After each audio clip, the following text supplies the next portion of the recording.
Hey y'all, welcome to season 2, episode 4 of Presser Podcast. Before we get started, I want you guys to follow our platforms that we have. We have Presser Podcast on Apple Music, YouTube, and Spotify. And we're on Instagram as well at Presser Podcast all the way around. Now, let's get right into it. We have the miraculous, talented, my friend, my guy. Hey, she gassing. The cousin Jay. The bro. What's up? How are you? I'm good. Good. Yeah. So let's get into it. Tell us about yourself. Tell us what you do. I'm Dr. J. Taylor Jacobs from See the Hood. You know what I'm talking about? Hello. See the Trio. You know what I mean? The hood burb of Dallas. And you know, I've been blessed to build some successful companies. Been featured in Forbes Business Council, top 30 businessmen in America. Just some cool stuff that I've been able to do. And I'm actually happy to be here. You know what I mean? We're happy to have you. Super excited. Super excited. Yeah, for sure. So I'm gonna talk a little bit about business. For sure. What do you think the keys to building a business or just being successful, period, at your craft? Like, what do you have to do? What does it take? Key to building a successful business is one, knowing who you are and not being willing to compromise on who you are. Because I see a lot of people when they get into business, they compromise who they are for the check. Yeah. And then you build no credibility with people who get to know who you are because you're willing to just compromise yourself and who you are based on that. Yeah. So I'm a firm believer your gift makes room for you. And so if you know who you are and what you bring to the table, you build a business or a company around that. So you don't pay attention to the trends. Don't pay attention to anything like that. You double down on the value that you can bring. Find what industry that you can best find your gift being able to grow in, and then you kind of grow from there. So that's kind of what I would think about that. That's how you do that. What are some common mistakes that you see people make? That's when they're building their Listen, y'all right in the mix. Right? I want to know. Paige over here taking notes for herself. I've been watching, man. You know, believe it or not, building a business solely based on making money. Mm-hmm. When I started my company, and it's funny, it's kind of like an oxymoron, like isn't business supposed to make money? But when I first started my company, I've had to start over 3 times because I only was focusing on how much bread I can make. But when I start thinking about what value I can bring our community or our people or my specific group or persons that I want to bring value to, that's the only time that my company began to grow. And it began to grow like crazy. We got customers in over 22 countries. Oh wow. Geez. We have 50 full-time staff members. 20 make 6 figures a year. And we did it all debt-free. And we were able to do that only because, one, we stopped focusing on, I focused on what best suited me based on what I felt like my gift was. And the second thing was I stopped focusing on money. I started trying to figure out what solution could I provide the community based on my gift. And then based upon that, how can I grow and expand that without trying to think about when can I get my bag? Yeah. And then when you start kind of thinking about that value, you start thinking about the products and services that you can deliver. And you actually begin to care about the products or service that you deliver, and you want to do it in a crazy way. And I want to kind of take it back to what you originally said about, being true to yourself and, nurturing what you're trying to bring to the table. She got real Howard-like, didn't she, boy? Hello. The work voice came on. Yeah. This is professional Drea speaking. Drea got professional real quick. Hey, give us some more hoochie juice. All right. Yeah, let me get a little sip. But so I kind of want to get your point of view or get everyone's point of view about being opportunistic. Like, is that a good thing or a bad thing? Do you kind of move away from your value of what you're trying to deliver to someone because you're just trying to catch every opportunity? Facts. Or being opportunistic in a way that this is, moving me down the path to where I see my vision. Yeah. Is there a difference? I think so. And I think anything you do for self and only self is never gonna succeed. You know what I'm saying? And he kind of just said it, but in different words. Yeah. So it's nothing wrong. Like if you can't be used, then you're useless, right? Yeah. So I think that Gotta go in with that one. you know what I'm saying? So I think that like we all use each other. We all use each other for like growth and betterment. But if you're if I can only use you and it's like pouring in a cup, you know what I'm saying? So it's like, what can I give back? Like it's not gonna grow. I'm not filling myself up. Yeah, it's like so then at that point, you might see for a little bit, but it's never gonna sustain. For yes. Sure. You know what I'm saying? So I think that way. Yeah, I think for me, there's a difference between being opportunistic and eager. When you're eager, you're excited about the growth of who you're going to become and where your company is going to take off or where your podcast is going to move.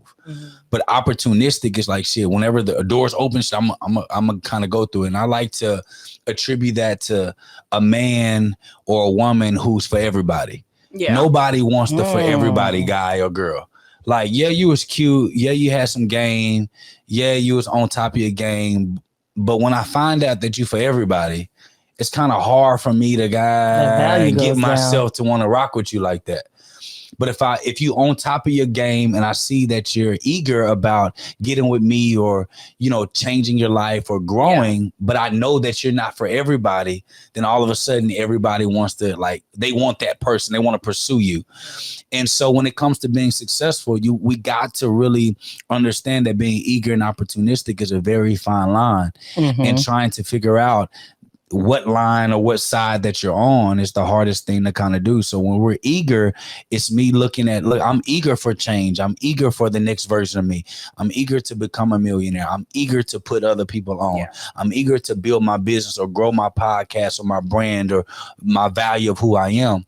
But I'm not opportunistic in a way that I'm just going to put myself out there and be vulnerable with any and everybody that says that they got something for me.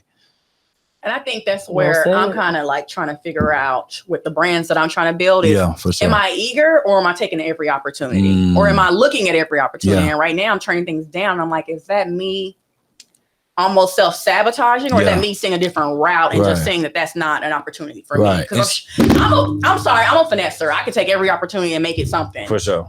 But is that going to lead me to the path that I see my vision for my brand or for my business? So what I tell a lot of my clients is this. When you're building a brand, company, business, or vision, you first got to start with the destination.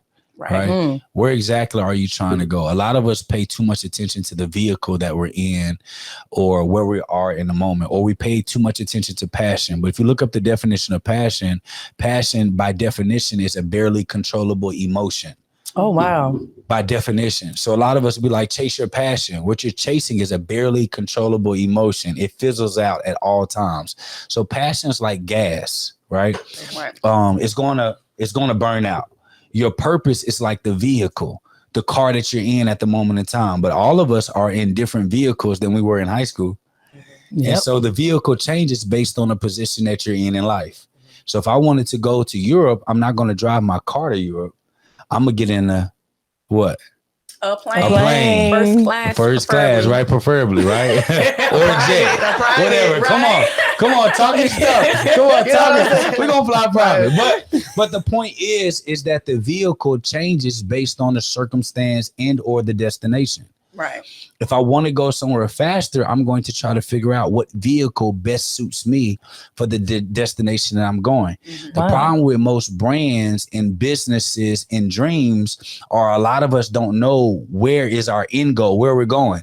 So if I were to hit all y'all up and I say, hey, listen, Press Her Podcast, listen, I'm finna spoil y'all. We finna go out of town. First question y'all gonna ask is, where we going? Where we going? I'm gonna say, shit, we finna go to Italy. Y'all gonna be like, okay, we're going to Italy. But what? What city? What we gonna do? What city? Where we staying? What's the itinerary? Where we staying? How we getting there? What we gonna do? What's the situation? I need to know everything. Right? Who paid? Oh God, who paid? I need to know everything. That's what you said, right? But when it comes to our dreams, why are we so vague? And this is why I always stress that people don't plan enough for their businesses. Thanks. They have the idea and they say, all I need is the idea to start. I think starting is always the hardest part, but properly planning and knowing every aspect, at least of what you vision your brand to be, is very important. Yeah. And that could take a while. Yeah. Yes. It can take a minute for sure. Definitely take a minute. Give yourself grace. What are you trying to say? Well, I was just saying, I think that like that's something that like maybe I'm struggling with right now is that it's not the starting process. It's like, okay, I started multiple things. Yeah. But I do see the end goal, but in between time. Yeah. You know what I'm saying? I guess that's where it gets cloudy. Yeah. And the scheduling on that, the dedication to that, the vision on the in-between time on what, or because if they're all equally important, if you have all these different like aspects that you're working on, if they're all equally important, then how do you know how to prioritize? Yes. I got it. So when it comes to destination, right? A lot of people make the monetary goal the destination. That's the wrong thing to make, because then you're going to start looking at every vehicle like, well, shit, that bring in 100,000. That bring in 100,000. That bring 200,000. And then you put value on what can bring you money today. That will make you money on the back end. Right. Loyal customers always bring in more money. Facts. And so when you talk about destination, we shouldn't make our destination on money. Right. So like when I was trying to become a millionaire the first time, the only thing I was thinking about was $1 million. Was that a flex? It was. I'm just kidding. We like not really. I was like, hey, they got me feeling bad. I think that it's a like Paige said, it's a beautiful thing. You know what I'm saying? No, that's not motivate the people. I mean, like you're very it's a flex if you broke, dog. No, exactly. I was just about to say that. I thought we were friends. No, we are. No. I don't mean it like that. I mean, like, think about how young you are and how successful you are, and how many times that was your goal. Like, you know what I'm saying? For sure. Like, that's not like, I guess for like, you know, maybe that was, okay, so let's rebuttal real fast. Okay, so when did you know that you wanted to work for yourself, and how did you know that this is exactly what you wanted to do, and how did you map that out of how you were going to do it before or after even realizing that, okay, it can't be about the money? Like, how did you know that this was for you? Okay, so I didn't even know. And I'll tell you, because I just felt like a fish that was in a tank too small. But I didn't know what that meant. Meaning, when I was in high school, most people don't know, I was making $4,000 a month. I was selling candy in 4 different high schools at the same time. Oh, you had it in you. You see what I'm talking about?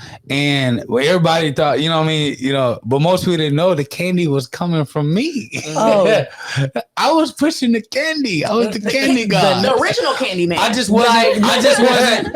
wasn't cool. So I just knew to hook up with the people who were cool and provide them, because most of the people who were cool didn't really have no money. They just were cool.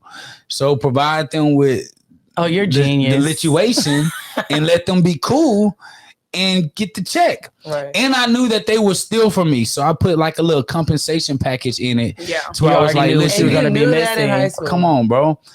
I know you're gonna steal from me, because I'm not like that cool, and y'all could probably beat me up. So I'm already with it. Oh my God. Yeah. So if you sell out the bag based on the first bag, I already know what you stole from me. Yeah. So I already put that a part of what was a loss. You already have that calculated out. Don't ask me how.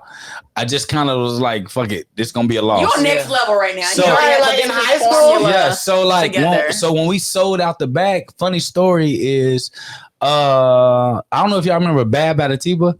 Yes, Bab. I remember Bab. I learned how to sell candy from Bab, and I learned for a week, and I realized he didn't count his inventory. Nor did Jordan, nor did anybody count their inventory. Nobody counted their inventory, which I was buying up all the hot chips. Nobody counted their inventory. I contributed to that. Nobody counted inventory. And so when I realized, well, y'all don't count, so y'all don't know how much money you make. So so what I did was, when I was with Bab, I was learning how to make it happen on his dime. Mm-hmm. What I was doing was, I was taking any money that I made, and all the security guards, which y'all don't know, if y'all remember, they started confiscating everybody's shit like at a high level. Yes. That's because of me. They were on it at one point. Because I was giving them Chick-fil-A. Y'all remember when Chick-fil-A first hit City Hill? I was bringing them Chick-fil-A in the morning. Okay, so really fast. So who taught you how to deal with money? Was that something that like your teacher taught you, or did your parents teach you that at a very young age? Good. So my bonus mom, her dad. Oh, I love the bonus mom. Yeah, my bonus mom, her dad, taught me because he had 2 accounting firms that Jackson Hewitt ended up buying out. Ooh, okay. Wow. So he had 2 major accounting firms that Jackson Hewitt bought, and I used to spend summers with him. And my dad used to loan money, so my dad made $4,000 to $8,000 a month just lending money to people, just on interest. Oh wow! So they never taught me money. I just observed. You've been around it, kind of how it flowed and how it worked. So when you're dealing with that, so then dealing with this. All I knew was it never made sense to me if I was in high school and I wanted to sell candy that confiscate my stuff. So I said, wow. So while they beefing with them, I'm not that cool. So they got a little cool guys, got a little leverage, you can kind of whatever. I ain't got that. So I'm going to go and, deal with them. So Miss Davis, who was the assistant principal, all of the candy went to her office. That's what everybody don't know. Every piece of contraband, that's what they call it, candy, went to her office. Contraband hot Cheetos. And she literally used to put it all in a big box and give it to me at the end of the day. Oh, you had the whole system. Mr. Scarface of Cedar Hill. Like basically. So really fast, since we rebutted, I do got something to say. I ain't forget what just happened. So, and I rebutted to say his mind wasn't thinking. So most of us go to college and we're like, okay, we're gonna get out of college and make 6 figures. Facts. Yours is never 6 figures. No. So that's what I was, what I'm saying? Like that's. And the crazy thing is, I never even had a monetary value. Here's a funny story. We was broke in City Hill, and I always tell people the worst place to be is in middle class America and be more poor or worse off than people in the hood. So like when everybody was wearing throwback jerseys, I was shopping at Dollar General for my jerseys. I had 1 pair of shoes. If it wasn't for hooping in basketball, like for the school, I never would have had a 2nd or 3rd pair of shoes. Yeah. And so like for me, what most people didn't know, my dad lost his job. I was helping my mom pay mortgage. So as a sophomore, junior in high school, I'm paying a mortgage and paying for all that stuff to help my mom because I saw her crying in the kitchen. My dad lost his job, didn't have a job for 12 years. I'm sorry to hear that. It was great for me. It was amazing because I retired everybody. It's okay. I love to hear it. So with that being said, it was for me, everybody else sold for leisure. So they didn't count inventory. I sold because I needed to. Like to help my family. So it was never how much money can I make? Because I was given whatever I made, 50% was going to my mom. The other was kind of just making sure everything was good. And then I was like just trying to make sure I can restock on candy to help my mom again. That was kind of the function of it. So then when I got to college, I kind of started cutting the hair, but then I realized like, dang, if I start a business and it all depends on me, there's not that much money I can make because in high school, I had 20 influencers working for me from 4 different schools. So like, damn, this is weak. What were the schools? I just need to know. Duncanville, Cedar Hill, DeSoto, and Duncanville, Cedar Hill, DeSoto, and Lancaster. I already knew. I knew it. I knew it in my head. Lancaster had the most people in Lancaster. I just wanted to confirm. I knew that was the schools. I mean, it had the most people. How she does. Yeah. It was my and Lancaster loved hot Cheetos and Big Tex. For some reason, all the people that sold candy and stuff at Lancaster, they never thought of Big Tex. So I made a killing off Big Tex. Wow. In Lancaster. It was big and it was good. Yeah. So that was my favorite. When I came out of high school, when I came out of college, I started teaching.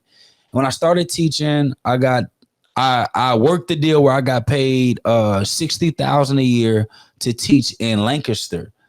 At the time, first year teachers only got paid like $51,000. So I came to the table negotiating. This is what most people fail to realize. You only get what you negotiate.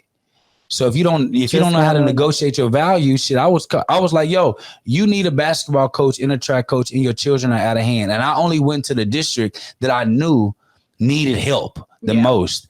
I created a nonprofit that didn't exist before, but I told them I had a nonprofit. I used my fraternity as my proof that my nonprofit worked. And I got a $33,000 grant from the school Oh wow. So I was making $104,000. I was making $104,000 a year my first year. So I made money as a teacher, $60,000, made $33,000 with my nonprofit. And then I also could have hired Delton to go do my nonprofit while I was working in the same city. And then I was teaching people how to create their own nonprofit. When I looked at that, I'm like, shit, I'm making $104,000 a year. The superintendent only make $125,000. Oh goodness. I was a big fish in a small, it was Granger. It was a dude by the name of Mr. Granger, who's now, I think he's now the superintendent of Lancaster, but he ended up going to Duncanville. So I was already making $104,000 a year as a first-time teacher. The only thing I looked at was just the numbers. It doesn't make sense for me to stay a teacher in this space. I feel ripped off because when I was a teacher, you know what I'm saying? I got the. They didn't give it to You you. know what I'm saying? I didn't think of the. Yeah, because you got to understand, like most teachers, they just want to look at what they teach. Mm-hmm. Right. But in business, I thought about like, shoot, when I was pushing candy, I was everything to everybody. Mm-hmm. I was counting the money. I was inventory. I was this. So as a teacher, that's only one job. Anything outside of what my job description was, what I agreed upon, you got to pay me for. Yeah. I love to hear that because that is my And most teachers don't know how to negotiate that. It's part of that. No, ma'am, no sir, no ham. When I sign this job description, no, ma'am, no sir, no ham. This wasn't part of it. Do you think that people should always accept the first offer they Absolutely get not. as far as salary? Because I always say, no matter what, negotiate. No, I don't ever even let them offer me. Mm-hmm. Do you give it like a price range? This is what my research Yeah, like is? I come to the table with a portfolio. Okay, yeah. See, and this is what I did in college. People came with resumes. Mm-hmm. See, a resume only tells you what you did, like based on the job. A portfolio tells you the impact that you made. Your results. Okay. So I came to the table with results. We had a Young Man's Mentors Association. I had the financial literacy, so I was president of the financial literacy organization. I was boss list of the Omega chapter. I was starting point guard while I did all of that with a 3.9 GPA. I won a presidential candidate award, and most people would just list it out. Mm-hmm. I talked about the impact that made and the steps that I did to make that impact. So when I'm talking to the principal of the school, I'm negotiating my value. Mm-hmm. And I've already done the research on how shitty this school is. And how much you need me. Y'all need somebody like me. Y'all don't have nobody that connect to these kids. All y'all this and this, and I'm telling them my value and what I've done. So coming to the table, I was really like, I was willing to be like, yo, I'm good. Y'all brought me to the table. The superintendent already pre-hired me. So we're just trying to figure out how much we finna work with. Mm-hmm. Yeah, I think a lot of people just don't understand that when you go on an interview, it's not about just selling what you've done before. Yeah. Like he said, it's telling what I've done and how it impacted the company. Facts. But this is how you talk to your customers when you build a company. Mm-hmm. A lot of people just say, this is what I can do. No, man. No. This is what will happen. Oh, this is the impact that I make. Yeah. When you bring me on, this is what's going to happen. Your life going to change. Your business going to grow. This, whatever your product is, your hair going to grow. Your skin going to be smoother. Yes. And this is the impact of your skin changing. You get more confidence. You get that and you sell the results. And everybody will pay a higher price for the results than they will pay for the actual product that they get. They're looking for the end goal. Facts. So it's the hooch juice. So it is, but I do have two questions. Okay. How would you, so what advice would you give to beginner entrepreneurs or people who, so we live in a world that a pandemic just happened. You know what I'm saying? So it's you don't know how it's going to go. You don't know. We still don't know. Yeah. You know, so it's just kind of like, so many people now, or a lot of people have created their own businesses and, started funding them themselves during the pandemic. So it's just kind of like in the last almost 2 years, what advice would you give to the people who are, or a year and a half, just now starting business? Yeah. And then what advice would you give to the people who are still working because, maybe they just don't want to be an entrepreneur or, got it. You know what I'm saying? Like, is there any advice that you could give them to help prepare them for the better? So yes. Okay. So just to give context, we grew our company by $34 million during the pandemic. We were doing $2 million a year before the pandemic. Now we're doing about $34 to $36 million because of the pandemic. Congratulations. And I don't say that to brag. What I'm saying is, brag on this. I mean, that's dope though. Like that's tremendous interest. And so, and I say that to say this, a lot of us develop skill sets based on where the world is today. And we don't develop skills and trades where the world's going to be tomorrow. Okay. And so when we were developing what our company would represent in yesterday's world, it didn't make sense. But in today's world, it made sense. Point being, we had a financial firm. Our financial firm was online, kind of hybrid, and we didn't kind of agree with going in people's houses, meeting people in the mall. Like it was like old type of whatever. Mm-hmm. COVID forced people to deal with what was already happening, to embrace technology. Mm-hmm. Yeah. It forced people to understand technology. Well, our company was already prepared for the technology advancement, that space where everyone had to depend on it. Are you meaning like social distancing? Social media. Are you meaning like Zoom, Yeah. social media, those technologies. And we already started to program our own technology. Mm-hmm. So when COVID hit, every other company and every other person in our industry was like, oh shit, what's going to happen? Mm-hmm. And we was like, we got to transition our whole time, what's going on? Hey, what's going down? This is where cousin Jack is on. It was going down. We already had the stuff ready. Mm-hmm. And so the bad thing about going to college is you only learn what the world is accepting in that moment. Yep. Where's the bump? But when it comes to you learning on your own, you have to force yourself to figure out where is the world going. Right. Mm-hmm. And when it comes to a skill set, working a job or career or building your own business, you got to ask yourself, okay, am I catering my business to what's going on today? Or let me do my research to figure out how would makeup be sold tomorrow? Yep. You know, how would wine be sold tomorrow? You know, how will we communicate tomorrow? How would people wear clothes tomorrow? And if I can invest my skill set and my trades and my knowledge into tomorrow, I can be prepared when the shift happens, because wealth always happens. The exchange of wealth always happened during a pandemic or a huge thing happening in the world. The whole shift in the climate. Because it takes a shift for the shift of wealth to happen. Yeah. And so that's what I would tell everybody. Look at how accounting's done today and ask yourself, what can be made new? You know, if you look at management, how can management be made different? Managing in today's time is different than managing in yesterday's time. Stay ahead of the curve, Stay guys. ahead of the curve. The wealth is being ahead of the curve. Yeah. Yeah. I mean, but still, like, you still go to certain places like Wendy's, Burger King, Walmart, Target, whatever. They have these self-checkouts. Yeah. Right? So they're still, like, we're still being forced out of working jobs that are for manual labor. Yeah, you know what I'm saying? That's like, been forced out of you know, but it's just, I'm trying to make it make sense. Okay, so with the way that the world is going today, how do I know I asked for advice about the working and the people, how do everyday people like transition into the new world? Is it the new wave, like branding yourself, or is it the I mean, it's like they're basically forcing people to work for themselves anyway. Well, that's how I feel. So there is a combination, right? There's a bunch of jobs open for tech, coding, programming. Mm-hmm. Like there just as many jobs that used to be open for being a cashier at Walmart.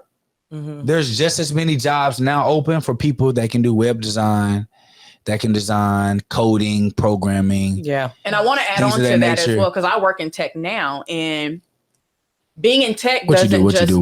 I work in marketing for tech. I'm marketing operations specialist developer. You know, we're hiring. You know what I'm saying? We're hiring Pressure Podcast. But you know, you can do. There's different different fields within tech.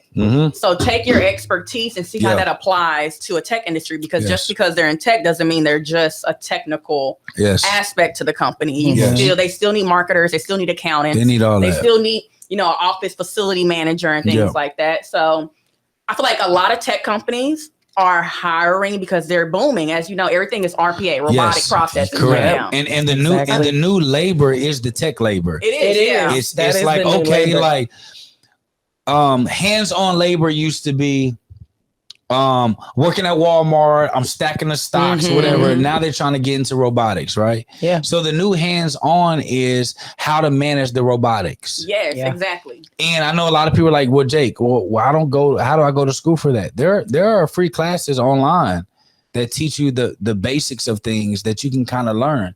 And it goes back to the reinvestment in your growth in your skill set, and not just living on, just today and drinking and partying and going out, and you're investing into those things that can give you that edge. Class. And then also with that, like Deja said, it also is in a press on becoming an entrepreneur.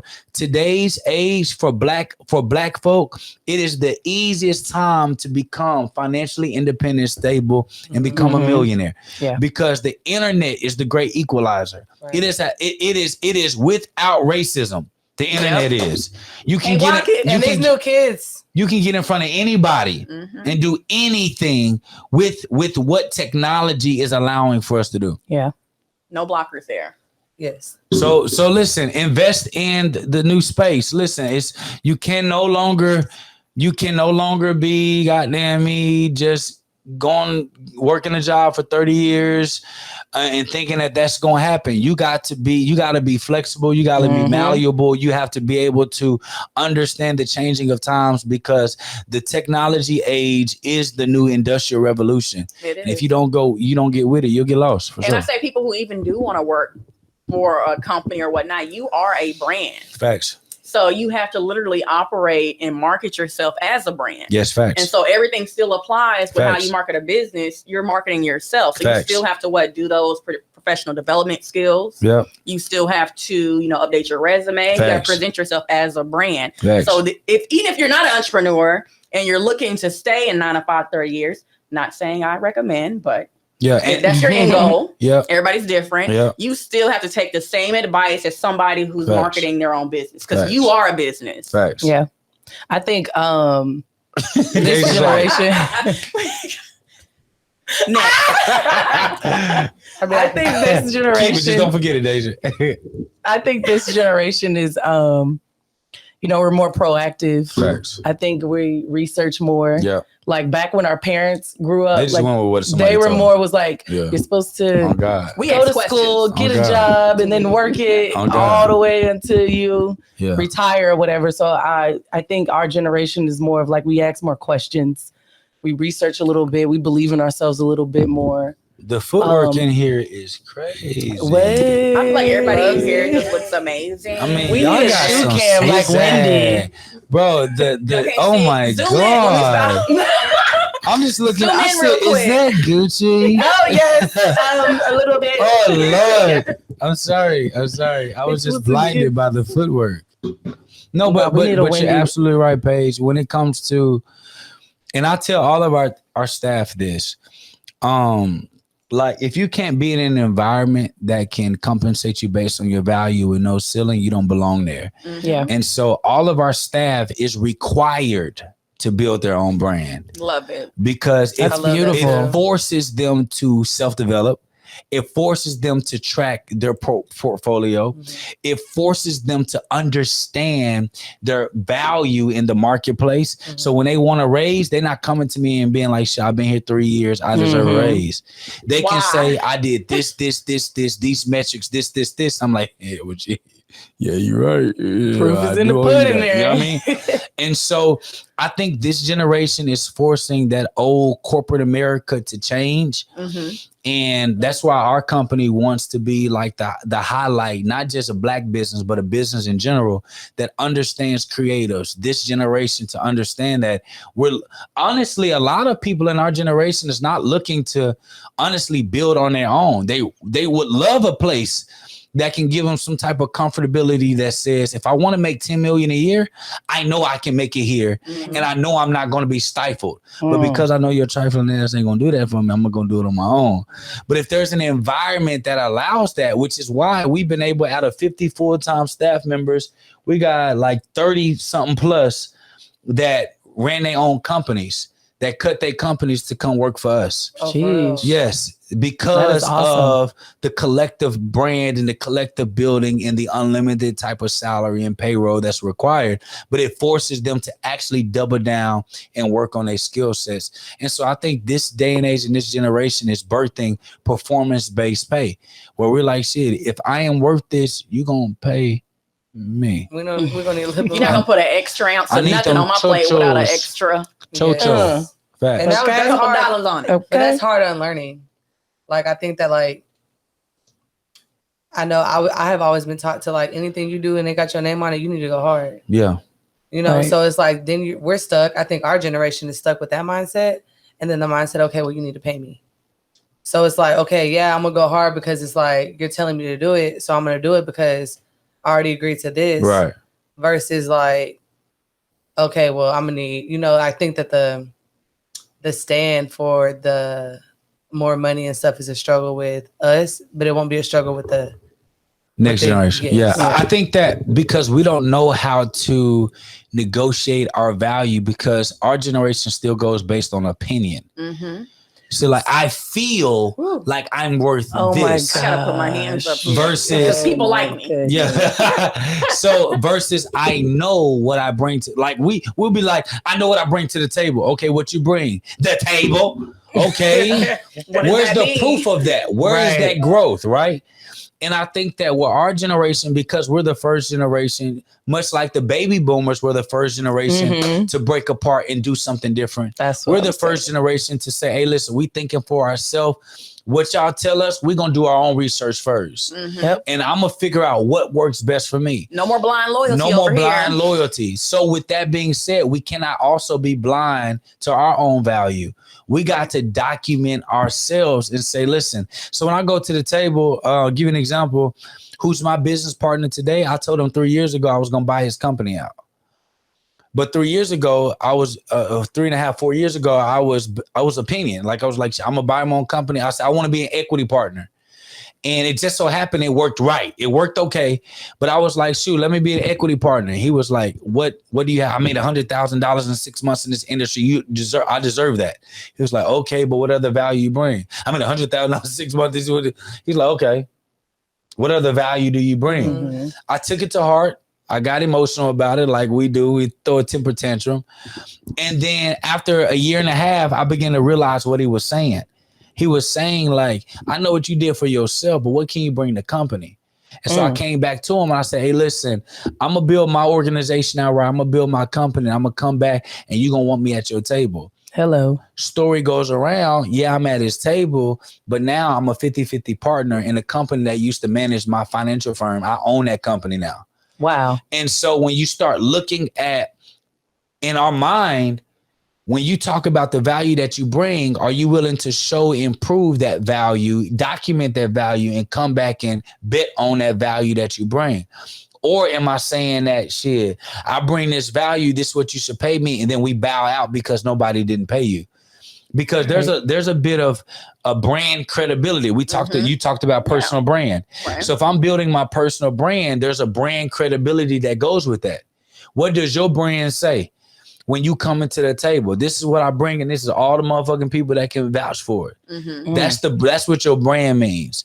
And so when you come into the table like that, it's easier to make deals, you know, with the people that you really want to build with. And that's what these corporations need. They old, they stagey, they whatever. And if you ain't bringing facts, results to the table, they ain't caring about no opinion. I'm going to say every sponsorship I've ever tried to attain, they want to look at your numbers. They want to look at analytics. They want to see, well, sounds great. You did a great presentation. Yep. Back it up. What's them numbers? Yeah, we want to see what that actually means. Yep. And matter of fact, even still till this day, with the credibility and brand that we have as a company, every company or brand that we want to partner with, we always partner with them and we say, don't pay us nothing up front. Okay. we'll take 20-30% of your profit share on the back end. And they look like everybody said, okay. Until But they don't realize how much that is. Yeah. Write that I need check. that back end. Yeah, give me that check. So Write that I'm pretty check sure and y'all know social media is this big bubble of unrealistic life. Yeah. And so Some of it's unrealistic. some of it, But I'm not most saying of that it is- everybody, but yeah, like, for you know, sure. it's very easy to create a Tap in. facade For sure. on social media. You can be whoever you want on there. For sure. And so my question is, how do you differentiate, or how does influencers create longevity for their businesses? Because a lot of people think that, you know, because I have a couple followers that like me, that I can create a business that doesn't follow any of the principles that you need to follow to create a successful business. So do you think that's sustainable for influencers, or? Sometimes it You know, works, you have people sometimes like it don't, Kim I feel K like. or Kylie who they literally are creating businesses off of their personality, their likeness. Mm-hmm. But they got I that think mama. that, I think that we should. That I think I'll give you an Chris. example. They have a different type of machine They got running Chris. them. Yeah. I think that a lot of influencers that I see today aren't naturally influencers. Like, it's besides the comedians. Like, I think comedians are the only people who really like work on their craft, and then they become influencers. Like, I think a lot of other influencers are accidentally influencers. Like, oh, you Going did viral something- one day. Yeah, going viral one Mhm. day, and then boom, now you got somebody in your DMs want to be a manager and represent you and do this and do that. Yeah. You know what I'm saying? So I think that with that, it is, I guess, a little different. I don't know, like. Yeah. So I think it's short fueled sometimes. I think you're right on the money, Days, because a lot of the brands that we manage are accidental influencers. Mhm. yeah. People just took a liking to their stuff. They went viral, by them and being then they start themselves. trying to create products. Yeah. But there's no science, rhythm, system, Mhm. machine behind them that can make sense of it all. Yeah. Like, Then you have the capping influencers, which takes up 60% of social media, believe it or What not. is the capping influencer? The capping influencers, when they buy their followers, they buy their Oh, engagement, Lord. and They they take buy up how their much of it? views. 60%. 60%. A lot There's of so the- many people that Listen, buy a lot followers. They of buy the the look. people I believe that. that y'all see online that's black, I know. Mm-hmm. I know a few. Uh, I know a few. Uh, You can. They and- like the engagement and don't let me match tell their you, followers. when they get on jets, say so. Okay, so like what's the average size jet we get on? How many seats? Like a 6-seater. Mhm. 6-seater down and back. Let's say to LA from Dallas down and back. It's about $35,000. Right. Okay. So what influencers will do, they'll say, hey, listen, we're going to hit Dallas, right? Or wherever city they're going to agree to leave. They're going to go to a city and only take a one-way and fly commercial back. I'm not against, listen, I'm not against commercial, okay? But it's the intention behind it. Mm-hmm. So they say, well, shit, it's a 6-seater. A one-way is $15,000. So 15,000 divided by 6 seats. That'll let us know how much we all gotta pay, and then we all gonna take pictures, then create content on this influential lifestyle, but there is no substance behind it. And so when I came onto the scene, I came on real heavy because I was already doing 7 figures a year without social media. So when I came on, I was talking mad cash.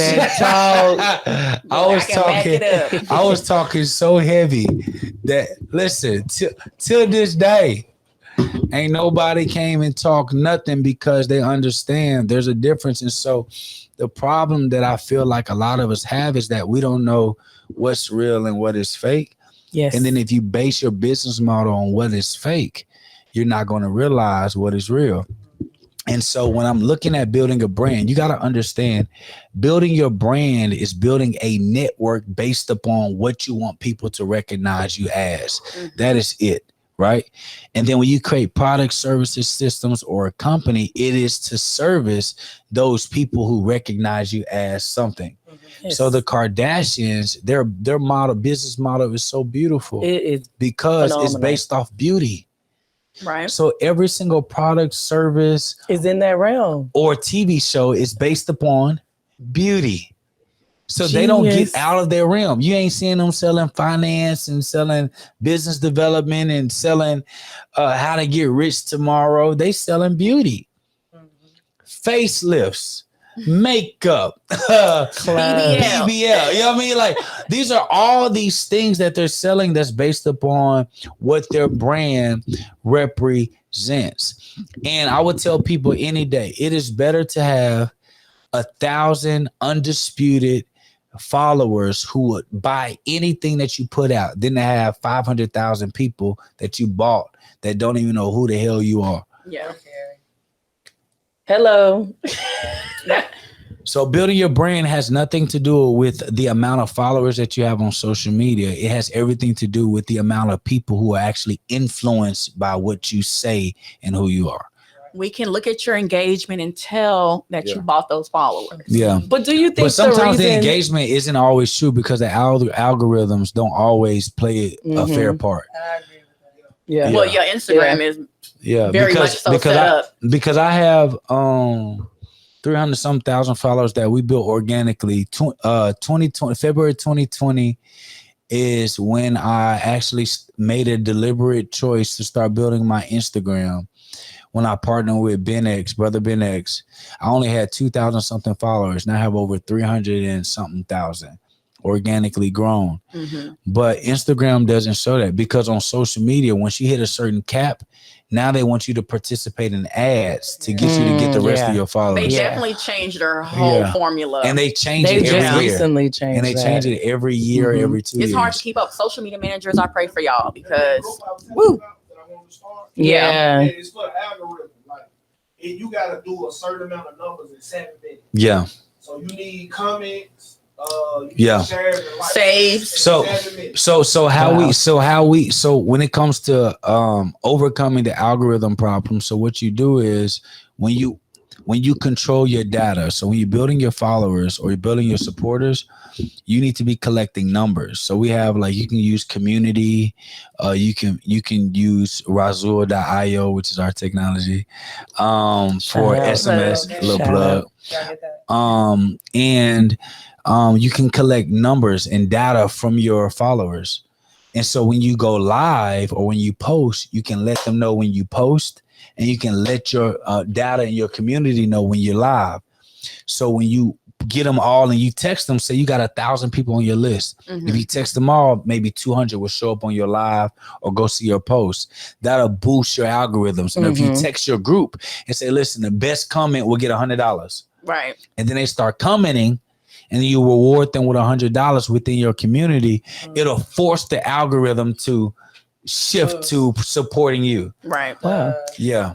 And with that, collecting the data. Marketing ops girl here. Yeah. Is this forms that your company's setting up, or is it just it's reading the back end of it? It's just texting. So if they were to text so we got with our text system, we have to where if they text a keyword plus the number, it'll put them in a separate group. Okay, gotcha. Okay. So all we know is that based on the keyword will let me know their interest. So it's already segmented. Oh my gosh. From that. Yeah. So if I'm talking about banking, I'm gonna text this text group that text bank to whatever the number was. Right. I'm talking about business, I'm gonna text the group BizCo to whatever the number was. I'm talking about life and relationships, I'm gonna text whoever put relations to whatever the number was. And I'm only texting that group when I go live, which increases the engagement, but it also lets me know it geo-targets the type of people that are actually interested in that conversation. That is so smart. Yeah. And it's actually collecting it so you can still run ads. So because one of the things that we fail to realize on social media, you are nothing as an influencer if you don't control your data. Yeah. Data is the number one component for really keeping your business floating. Facts. I feel like because if social media ended today, we have 40,000 people who have sent us their actual number. Right. And when you use a text system, they got to put their real number or it doesn't work. So when we text, it hits your phone independently. So if I say, hey, cousin, what's up? People literally text me back like, hey, what's up? Cause they really it's singular. So they think like, shit, cousin Jake really texting you, boy. So with that, so we have over 40,000 people. Social media goes dark. I can literally sell a product for $100 tomorrow and make $400,000 because I got 40,000 people I can directly contact because I have their data. So if you're doing podcasts, if you're on social media and you're not saying, hey, text this number to community app or rasul.io. That's my company. There you go. To your texting system, then it won't. Then you're leaving the control to Facebook, Instagram, and whatever social media platform. So SMS texting is the new wave now. That is the wave. SMS texting and email. Okay. Oh yeah, definitely. I'm an email girl right here. Always email. Yeah. Love an email marketing strategy. Yeah, email marketing. Email marketing sure. makes up like 8% of our revenue. Texting makes up like 15% of our revenue because our generation will look at a text before we look at our email. Most definitely. Yeah, for sure. Most definitely. Like, who texted me? I don't know this number. But I'm gonna look at it. That's why you text them. But listen, that's why when you text them, you will text them and you'll say save my name. So when you text them, they really think like it's Deja. It'll say Deja. Yeah. And so when you text, so you never generalize. You never say, hey guys. Right. You say, hey, what's going on, cousin? Hey girlfriend. Hey girlfriend. And so it literally like, damn shit.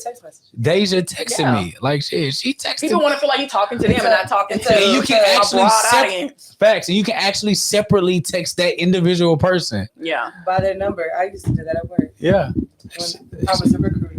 That shit lit.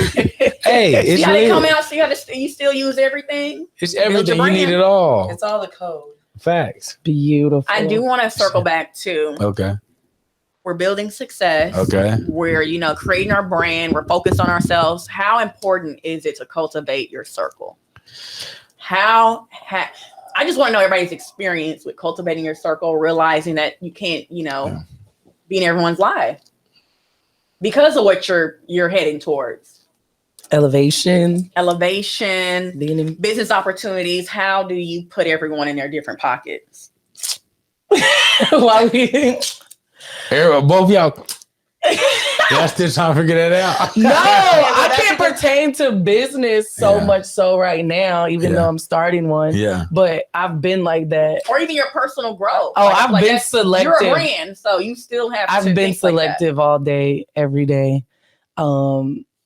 It's just you. Everybody already know me. I don't very much so. But I think for me, I went through a lot of heartbreaks, and you know what I'm saying. And still, right now, I'm still learning where to place myself, which is what I was saying. Yeah. With the I started and I know where my end goal is. Yeah. It's still the in between time that I think people struggle with. Yeah. Especially when this is what you want to do and it's not a phase. Yeah. Yeah. So with that being said, I found myself just stretching to this and this and this. And then I think I'm coming to a whole circle, which is okay, well, girl, sit down. And what do you want to do? What do you feel like today? Yeah. You know what I'm saying? Focus on this.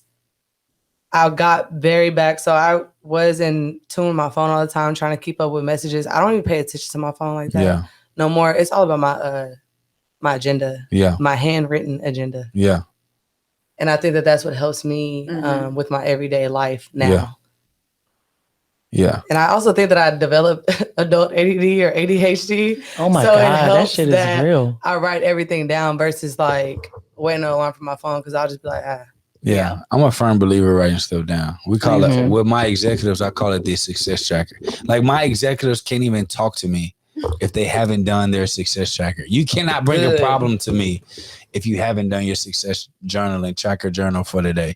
So for me, a lot of people like to say if you want to be a millionaire, you get in a circle of millionaires, but no millionaire will allow you in this circle if you're not a millionaire. So it's about getting with the people that are in the same mind that's progressively moving forward the same way that you are. Okay. And so for me, I'm always exiting people out and I'm never telling them why. You should know why. I love that. I seen that. I think I seen you tell a story about how you had a mentor. Yeah. and that you told him that you guys were like-minded. Yeah. And he was like, you're not. Yeah. Oh, on God. So, all right. So let me tell you a story. All right. So he hella disrespectful. He hella disrespectful. I love it though. So my mentor was, I was like, yo, like, you know, we should break bread together. You know, like let's hang out. Let's build because we're like-minded. And my mentor was like, are you a millionaire? Have you made $1 million? And I was like, no, but I'm moving forward, like I'm there. And he was like, no, we're not like-minded. I'll mentor you, but you're not in my circle. Wow. Oh my God. Did that hurt? I know. Bro, I was like, this motherfucker got me fucked up, got there. You know what? I've been making bread. Nigga. And he didn't. 5 years later, I met him in 2015. This 2021, so 6 years later. What's this? 6 years later. He just now looked at me and told me, what up, dog? What's up? And he literally bought me a coffee. He was like, now we speaking the same language. Now you can be in my, now we can break bread. Cause if we ate together, it was always like we can eat together, but we ain't breaking bread. Right. It's a difference. Yeah. But now he like, now, and he's like in his 50s, but he's like, the results. Now we can have real now he looking at me like, you let me know what the next play is. I love it. I love it. You know somebody. And so for me, in that process of just studying him, I realized how selective he was to the people he even engaged in conversations with. Mm-hmm. Like, I don't share the next visions and goals of where the company is going with people who can't understand or fathom what's happening or what's going on. I don't deal with those issues with average, ordinary people. This is even childhood friends. I don't care how you feel that I changed. I don't care what your feelings are about me. I don't care if you feel like I'm bougie, stuck up, whatever. Like I'm a big dog. I'm with security, whatever. The fact that you even think that lets me know we're not on the same page. We're not on the same page. But period. But what? Go ahead. I definitely have something to say. It's gonna come right back. Okay, so how big is mentorship in that moment? Speaking, piggyback off that, that's exactly what I was talking about. I feel like right now, a number one problem for women right now, well, I'm not going to speak for all women, but one of my number one problems right now is finding mentorship. No, that's for women for sure. You know what I'm saying? So it's like, I mean, I haven't really talked to like all my girls about it. So, you know, I just know that for me right now, it's very hard. But every man I know every black man I know that is really handling their business, doing their shit, they have a mentor. And I'm just trying to figure out where the mentors at. Mentorship is important. But people ask me, like, you know what I'm saying? They be asking me for advice, like, you know, like, how do I do this? How do I do that? You know, and it's just like, I don't know. I can tell you what I would do, but it's not like it's not like it trickled down. Yeah. Well, first of all, we got to understand that we live in a society that is a patriarchy, like society where black or men in general are like the ones. So there's more mentors for men than there are for women, which is why in all of our companies, all of our CEOs are women. Love to see it. Yeah. And it's simply because one, women are a lot more methodical. They pay attention to more of the detail. And actually our initiative and focus is on building, developing, and growing specifically black women, because I feel like especially when it comes to black beautiful women, it's hard for them to find true mentors because every mentor want to end up hollering and getting with and sleeping with. I always suggest finding an older black woman. But didn't I tell you about my older professor? Black women, they are the best mentors for me. I feel like it's half and half, maybe even 60-40. Yeah. And maybe that comes from like being biracial. Like, I don't know. I don't have that many black older women around me. Yeah. Right? You know what I'm saying? So I don't have that, but I'm a black, you know what I'm saying? I mean, I'm biracial, but you know, you identify I identify as a black woman. So it's like, I don't have that. So it's like, I wish that some of them weren't always, I wish that they were a little bit more open to the fact that the world is changing as well. You know what I'm saying? Like, it's not as easy as like, oh, well, my grandma, aunt, cousin, friend is my mentor. You know what I'm saying? Like, some people don't have that. Yeah. So here's a couple of people on social media that are my friends, that are Black women, that are millionaires, that are doing their shit. King Ashley Ann. I'm actually going to go speak at a conference in Arkansas. Multi-millionaire, I have to write created these down. Like, Invite me, because created over 200 millionaires. King Ashley Ann, and she purposely called herself King. I love it. So King Ashley Ann is a great female mentor. Jamisa McIver. Jamisa Rosebuzz is a really, really close friend of mine. She's 27. She's worth $22 million. wow. Has 26 properties debt free. And she's the real freaking deal. She's out of Philly. That's one of my mentees, one of my young sisters that I mentor on a regular basis. Another multiple six-figure earner who is young. She's 25 years old. Her name is Chandlin Harris. She's an executive CEO for my financial firm. I love another it. good person to follow. Who's another female that's on top of her game? Dr. Sasha Spade. She does trust, so she doesn't have a lot of followers, but the impact and followers that she does have, they're all pretty much millionaires. I need you to give me a list. I think that we're gonna put a list. I can get y'all a list. Yeah, we can add the list for everybody looking for mentorship or looking to join any type of put it in the community description. with I'll give it to like-minded you. people. And we'll provide a list of the businesses that you offer that can help you guys, with your social media, your business, growth or whatnot. But I think that's all the time we have for today. Yeah. So thank you guys for tuning in to season 2, episode 4 of Presser Podcast. Thank you, cousin Jay. Who's drink? For coming out with the I think they hoochie put juice. something in a hooch drink that made me Everybody's give all the hoochie game. juice is gone. The So hoochie juice it was is The beautiful. hoochie juice is gone. For sure. Y'all make sure you guys follow us again on Instagram, YouTube. We're on Apple Music and Spotify. It's all Presser Podcast. And thanks for watching. Peace. Bye, guys. Gang.